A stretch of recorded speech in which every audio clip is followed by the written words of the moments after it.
Halo teman-teman semua, hari ini kita akan belajar mengenai pembelajaran berdiferensiasi.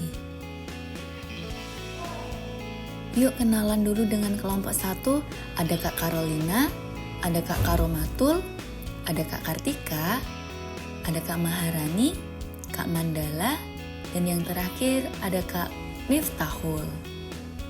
Kalian tahu belum sih apa itu pembelajaran berdiferensiasi? Kira-kira apa sih pengertian pembelajaran berdiferensiasi itu?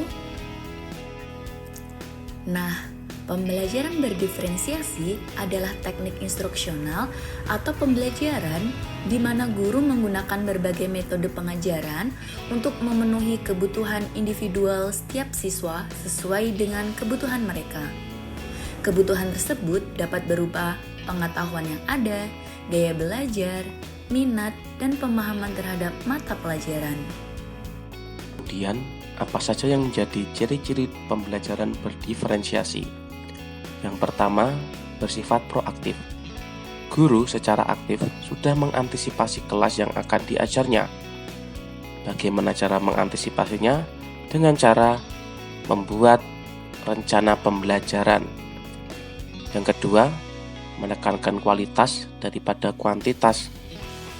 Kualitas dari tugas yang dikerjakan oleh peserta didik menjadi fokus utama pada pembelajaran berdiferensiasi daripada kuantitas tugas yang diberikan oleh guru. Jadi bukan berarti peserta didik sudah selesai mengerjakan tugasnya akan diberikan lagi tugas tambahan yang sama, melainkan peserta didik tersebut akan diberikan tugas lain yang berbeda dengan tujuan menambah keterampilan peserta didik tersebut. Yang ketiga, berakar pada asesmen. Pada pembelajaran yang berdiferensiasi, guru harus melakukan berbagai macam asesmen untuk mengetahui kondisi dan tingkat pemahaman peserta didik pada setiap pembelajarannya. Hasil dari asesmen ini akan menjadi umpan balik untuk guru agar dapat menyesuaikan pembelajaran sesuai dengan kebutuhan peserta didiknya. Yang keempat, menyediakan berbagai pendekatan. Ciri-ciri pembelajaran berdiferensiasi berikutnya yaitu menyediakan berbagai macam pendekatan dalam bentuk konten, proses pembelajaran, produk yang dihasilkan oleh peserta didik, dan juga lingkungan belajar. 4 unsur yang dapat disesuaikan dengan tingkat kesiapan peserta didik dalam mempelajari materi, minat, dan gaya belajar mereka yaitu konten yang dipelajari, proses bagaimana mempelajari, produk apa yang dihasilkan setelah mempelajarinya, dan lingkungan belajar atau iklim belajarnya. Kelima, berorientasi pada peserta didik. Tugas yang diberikan kepada siswa disesuaikan dengan tingkat pengetahuan awal peserta didik terhadap materi yang akan diajarkan, sehingga guru perlu merancang pembelajaran yang sesuai dengan tingkat kebutuhan peserta didiknya. Yang keenam, campuran dari pembelajaran individu dan klasikal. Pembelajaran berdiferensiasi merupakan campuran dari pembelajaran individu dan klasikal. Hal ini tentu dapat dilihat dari bagaimana penerapannya di dalam kelas. Guru ketika memberikan kesempatan kepada peserta didik untuk belajar bersama-sama secara klasikal, tetapi juga belajar secara individu. Yang terakhir, bersifat hidup. Artinya, terdapat kolaborasi terus-menerus antara guru dan peserta didik, termasuk dalam hal menyusun tujuan kelas maupun individu. Guru mengawasi bagaimana pelajaran dapat cocok dengan peserta didik dan bagaimana penyesuaiannya. Yang berikutnya adalah hal-hal yang perlu dilakukan untuk menyiapkan pembelajaran berdiferensiasi. Yang pertama adalah mengenal dan memetakan kebutuhan belajar siswa. Pembelajaran berdiferensiasi adalah mengajar siswa dengan mempertimbangkan bakat dan cara berpikir mereka yang beragam. Hal ini tentu menuntut guru untuk lebih memahami dan mengenal siswa sebagai pembelajar. Ada 3 cara untuk memetakan kebutuhan belajar siswa, yaitu berdasarkan kesiapan belajar siswa, minat siswa, dan profil belajar siswa. Kemudian, Yang kedua, menyiapkan asesmen pada pembelajaran berdiferensiasi. Pembelajaran berdiferensiasi bergantung pada penggunaan asesmen yang berkelanjutan di dalam kelas untuk mengumpulkan informasi berkaitan dengan kesiapan siswa, minat, dan profil belajarnya. Guru menggunakan informasi ini untuk mendiferensiasikan lingkungan belajar, instruksi pengajaran, bentuk asesmen, dan evaluasinya. Yang ketiga adalah mengembangkan profil siswa. Profil kelas dan profil individu siswa adalah cara bagi guru untuk mengorganisasikan semua informasi mengenai siswa yang telah dikumpulkan melalui asesmen, pengamatan, ataupun metode lainnya. Profil ini berupa dokumen hidup dan menjadi alat referensi bagi guru sekaligus alat untuk memantau kemajuan, mencatat informasi tambahan, dan merencanakan pembelajaran.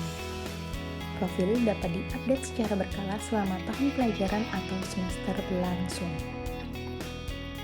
Selanjutnya adalah prinsip pembelajaran berdiferensiasi. Yang pertama, lingkungan belajar.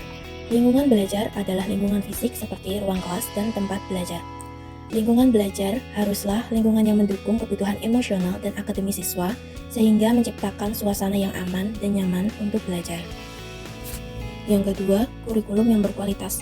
Kurikulum yang baik harus memiliki tujuan pembelajaran khusus yang dapat digunakan guru sebagai peta jalan untuk membantu siswa mencapai tujuan akademiknya. Kurikulum haruslah dirancang untuk menantang dan relevan bagi semua siswa dengan mempertimbangkan berbagai tingkat kesiapan dan minat. Yang ketiga, asesmen berkelanjutan. Penilaian harus dilakukan secara berkelanjutan untuk memahami kebutuhan dan kemajuan belajar siswa serta untuk menyesuaikan strategi pengajaran. Terdapat 2 asesmen, yaitu 1. Asesmen awal untuk mengukur persiapan siswa dan kedekatan dengan tujuan pembelajaran serta kedalaman pemahaman siswa terhadap mata pelajaran yang akan dipelajari. Yang kedua yaitu asesmen formatif untuk menilai apakah ada materi yang kurang jelas dan sulit dipahami oleh siswa. Prinsip yang keempat adalah pengajaran responsif. Guru harus responsif terhadap kebutuhan belajar siswa menggunakan berbagai strategi pengajaran untuk mengakomodasi perbedaan individu. Yang kelima, kepemimpinan dan rutinitas di kelas.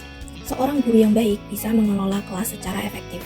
Guru harus menciptakan rutinitas dan struktur yang jelas di kelas untuk mendukung pembelajaran yang efektif dan terorganisir. Berikutnya yaitu kelebihan pembelajaran berdiferensiasi. Yang pertama, dapat membuat guru untuk mengetahui cara yang tepat dalam mencapai capaian pembelajaran yang telah disusun. Yang kedua, proses pembelajaran menjadi lebih fleksibel karena siswa tidak hanya berkelompok dengan teman dekatnya. Yang ketiga, membantu guru dalam mengawasi perkembangan setiap peserta didik. Yang keempat, membantu guru dalam mengelompokkan kemampuan atau gaya belajar dari setiap peserta didik. Berikutnya yaitu kekurangan pembelajaran berdiferensiasi. Yang pertama, keterbatasan waktu yang menyebabkan guru harus lebih cermat dalam memetakan waktu. Yang kedua, guru mungkin kesulitan dalam mengelola kelas dengan berbagai tingkat pemahaman. Yang ketiga, ada kemungkinan bahwa beberapa siswa mungkin merasa bingung dengan pendekatan yang berbeda-beda. Yang keempat, membutuhkan waktu lebih untuk merancang materi yang berbeda untuk setiap peserta didik sesuai dengan pemahamannya masing-masing. Contoh relevan pembelajaran diferensiasi yang pertama, pada pembelajaran IPAS materi gerhana bulan dan gerhana matahari, guru mengelompokkan mereka berdasarkan gaya belajarnya. Guru bisa menggunakan media gambar atau video yang dapat mendukung pemahaman siswa yang tidak memiliki pengalaman terhadap fenomena alam tersebut. Contoh kedua yaitu ketika Anda ingin mengajarkan pelajaran matematika, Anda bisa meminta siswa untuk mencari benda di sekitar mereka yang berbentuk simetri dan membawa benda tersebut ke sekolah. Setelah siswa membawa masing-masing benda, Anda dapat menunjuk beberapa siswa untuk memberikan penjelasan tentang benda yang mereka bawa ke sekolah. Mintalah penjelasan atau alasan mengapa siswa membawa benda tersebut ke sekolah. Sekian penjelasan dari kelompok kami. Apabila ada salah, mohon dimaafkan. Wassalamualaikum warahmatullahi wabarakatuh.